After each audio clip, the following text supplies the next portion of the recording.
Welcome to another coding tutorial, and in today's video we're going to be exploring this chaotic world of double pendulums. The double pendulum is a prime example of a chaotic system, and a chaotic system is a system that is very sensitive to initial conditions. What this means is that even tiny changes to how you start a system can lead to very different motions over time. And even though you understand the rules like gravity or motion, chaotic systems are so sensitive that predicting what will happen over time become almost impossible. And that is why I find double pendulums very interesting, because it shows us how unpredictable some systems can be even though they follow the basic rules. If you like this sketch, I also recommend you check out the Pendulum Waves tutorial, where I explored how to create interesting sounds with a bunch of single pendulums with varying lengths. And this also happens to be one of my favorite tutorials, so I think you might like it as well. But in today's tutorial, we're going to be working with a double pendulum where one pendulum hangs off of the other. First, why don't we look at the diagram of a double pendulum? So the first thing that we have is the anchor point, which is where the rod of the first pendulum is connected to. And I'm going to call this point x0, y0. And then for both pendulums, there are a few key components. Let's start with the first one, which is the position. Let's call this x1, y1 and x2, y2. And then we have the length 1 and length 2, which is the length of the rods for the first and the second pendulum. And then we have the mass 1, mass 2. And then we have the angles. The first angle is going to be the angle that the first pendulum makes relative to the y-axis, and that y-axis is connecting to the anchor point. And then angle 2 is actually going to be the angle that the second pendulum makes relative to the y-axis, but this is going to be the y-axis that is connecting to the position of the first pendulum.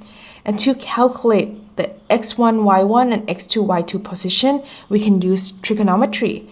So for x1, it is going to be x1 equals to length 1 times sine of angle 1. And then y1 is going to be length 1 cosine of angle 1. And then for x2, it is going to be x2 equals to length 2 times sine of angle 2. But then we need to add x1 to get position 2. And then for y2, we're going to be doing the same thing. So it's going to be length 2 cosine of angle 2 plus y1. All right, let's implement that in code. So first, let's declare the anchor point, x0, y0.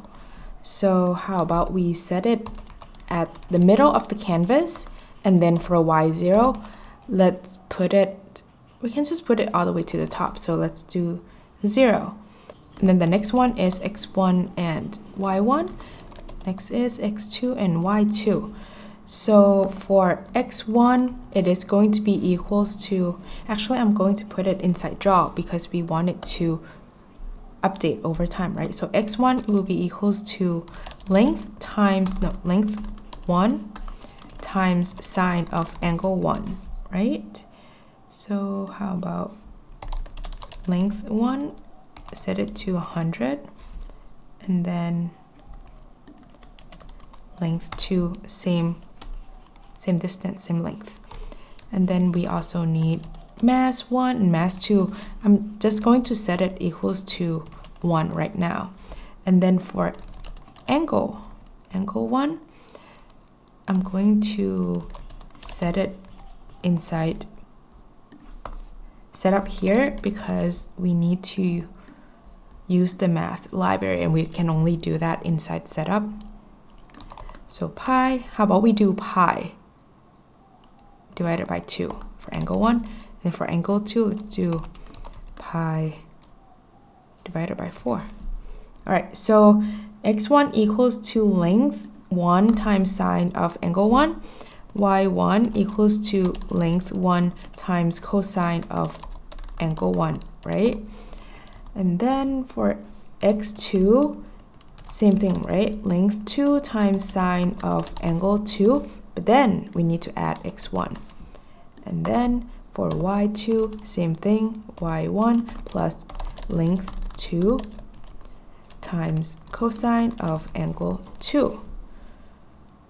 And then once we have the positions, why don't we just use the function line to draw out the two lines. So x0, y0, x1, y1, and same thing for the second one. So x1, y1, x2, y2. Nope. What did I do wrong? Line was expecting number for the fourth variables.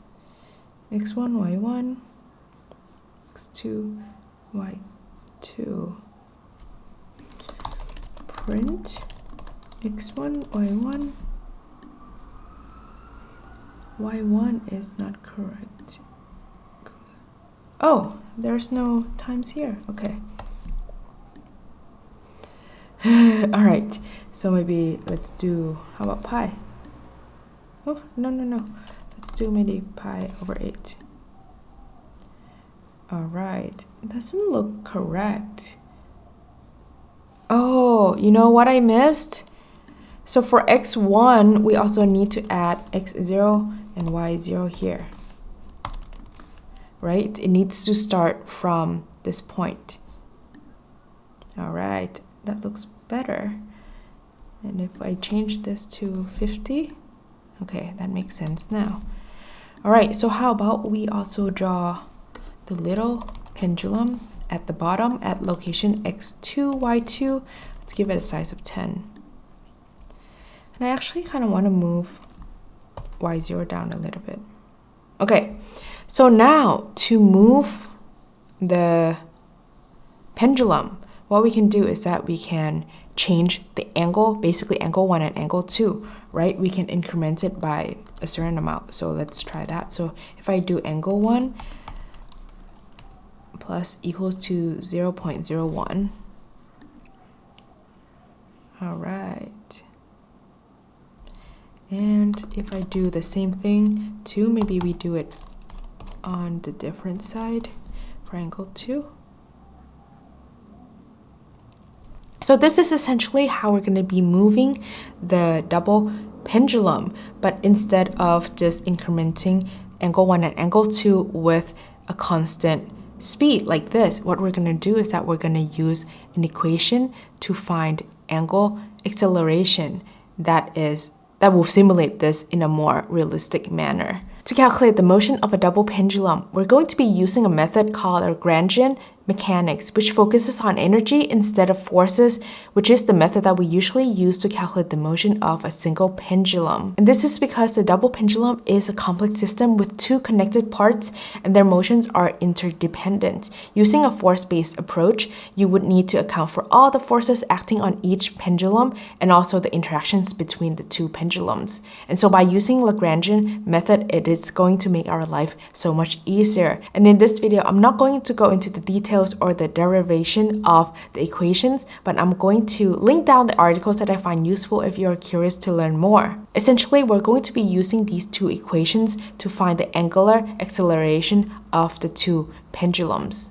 So here what we have is that I'm using a constant velocity. So instead of just adding it to a constant speed like this, we're going to declare a new variable. Let's call it angle v for angle velocity, angle v1 and angle v2. Going to change this to plus, but then we also need to, actually, how about I declare it here as well, angle v1, and then I'm going to also declare angle a for acceleration, angle a1 and angle a2. All right, and then down here we also need to set angle v1 is going to be updated based on angle A1, the acceleration, right? So same thing for the second one.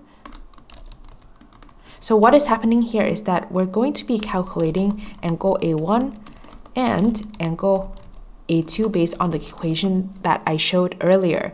And then after that, we're going to be updating the velocity based on these two acceleration, which is the change in speed. And then after that, we're going to update the actual angle based on the new velocity that is being updated based on the change in velocity here. Okay, so I'm going to just copy and paste the equations. All right, super long equation. So you can just come to my code here and copy and paste. And as you can see here, we have the variable g here as well for gravity, which in real life, it equals to 9.8 meter per second square. But in our case here, inside the screen, we're going to set gravity to, well, I'm going to set it to be equals to 1. All right, let's try, and actually I'm going to put this part where we draw everything down here. Let's click run. Whoa. I think what happens is that I never actually initialized angle V and angle A. So I'm actually going to do it here. Let's set everything to be equal to 0.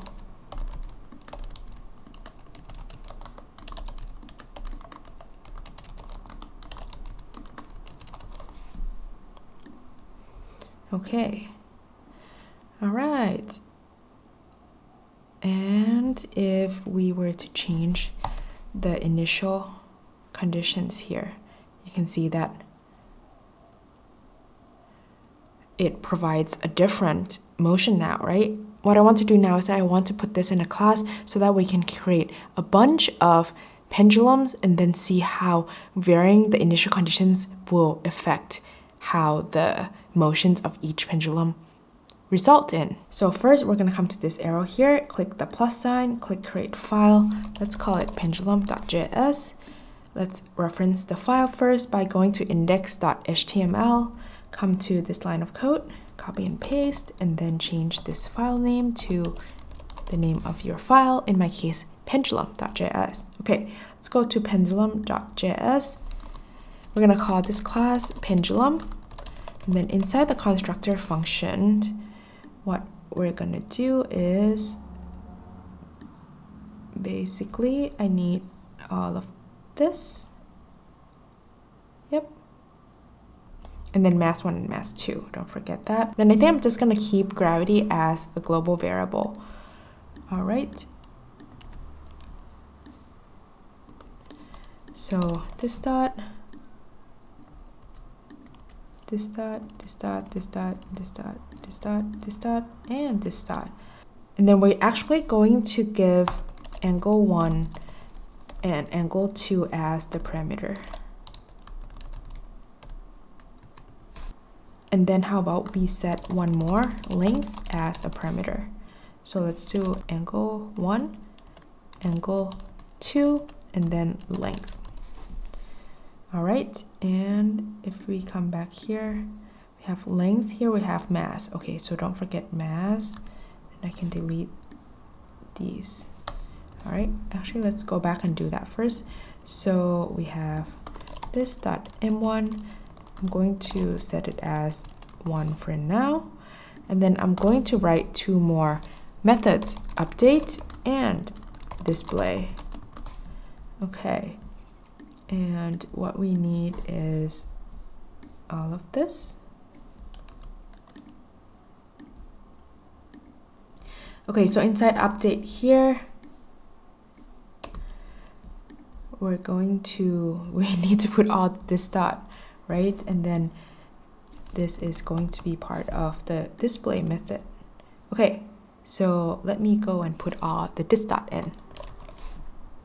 A few moments later. All right, all done. So now we're going to be creating one pendulum object. So let's go back to Sketch. I'm going to declare it pendulum. And then pendulum is going to be a new pendulum object, right? And inside here, inside the constructor function, we need angle 1, angle 2, and length. Actually, I did that wrong. We need length 1 and length 2, right?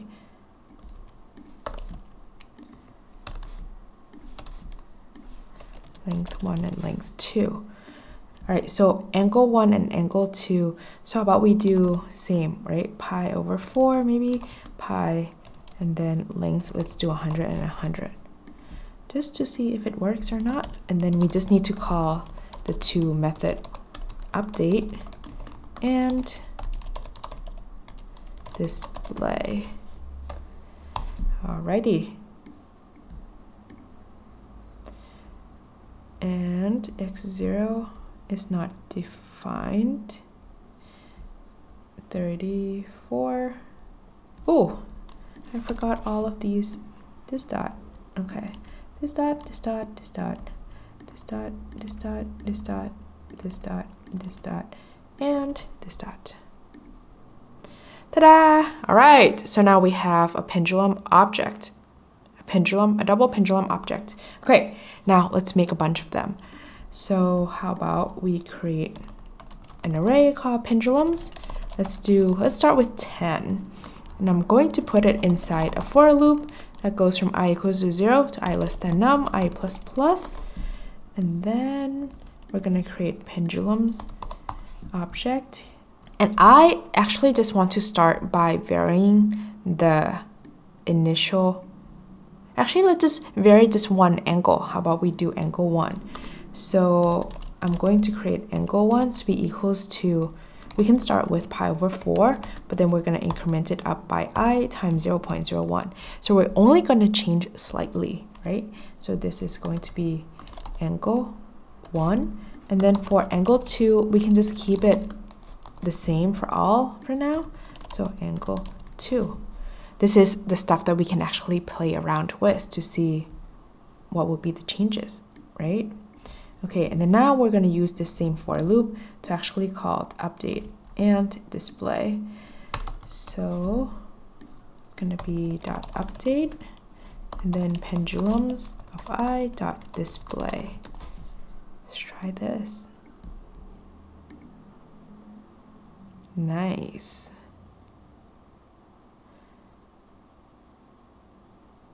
Okay. So it's pretty chaotic, and you can see that it is only with the slight change here. What if we do 0.001, like very, very slightly? Can't see much right now. And then there you go. You can see how over time, very quickly, they start to create different motions.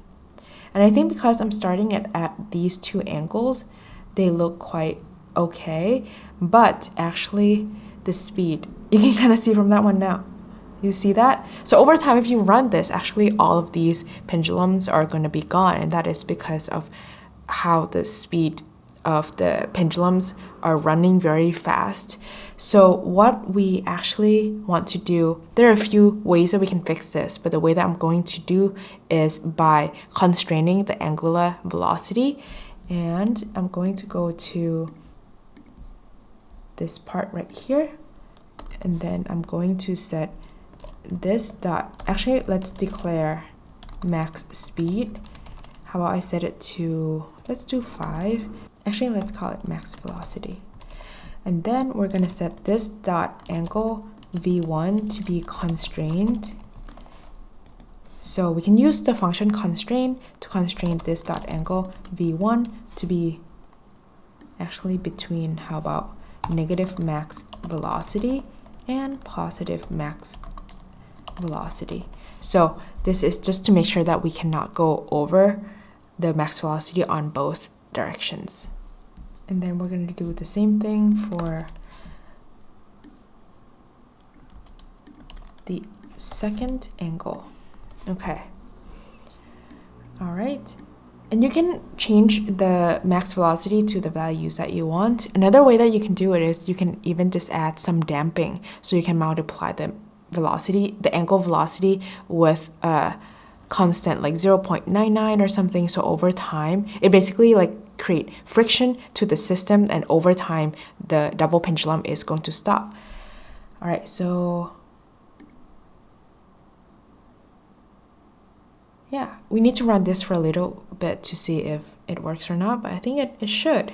All right, so here comes the last part. I want to show you a few ways that we can do to kind of experiment with this to create something visually engaging. The first way is actually, how about I'm going to comment out the ellipse, and then I want to actually draw the stroke in the color white. And if I come to sketch here, how about we do the background to be black. And then let's just run. I'll show you how it would look. Actually, I'm going to do this with a bigger increment. All right.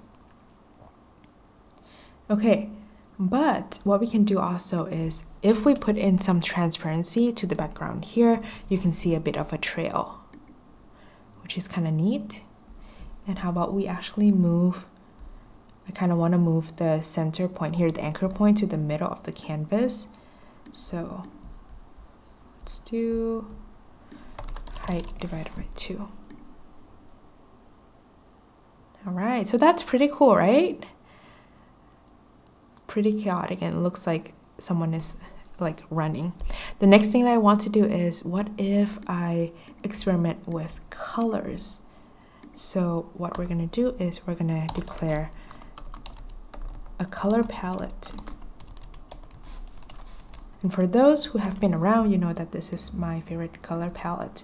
So what I'm going to do is I'm going to actually set a variable called C for color, and I'm going to randomize it based on the color palette in that array. So we can just use the function called random and put in the name of the array, color palette. And then instead of stroke being this color, we just do this dot C.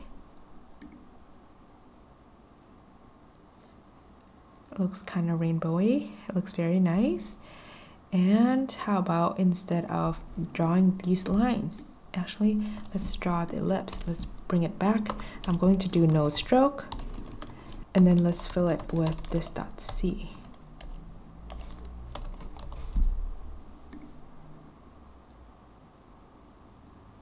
Nice.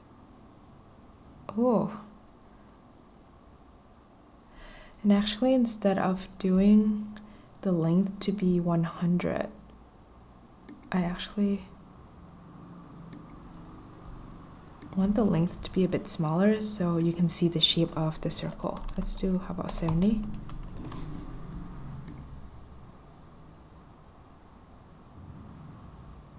So it's actually still within the bound, even though it's all chaotic, but it's within the bound of this circular shape of the size of radius of, I think, 140.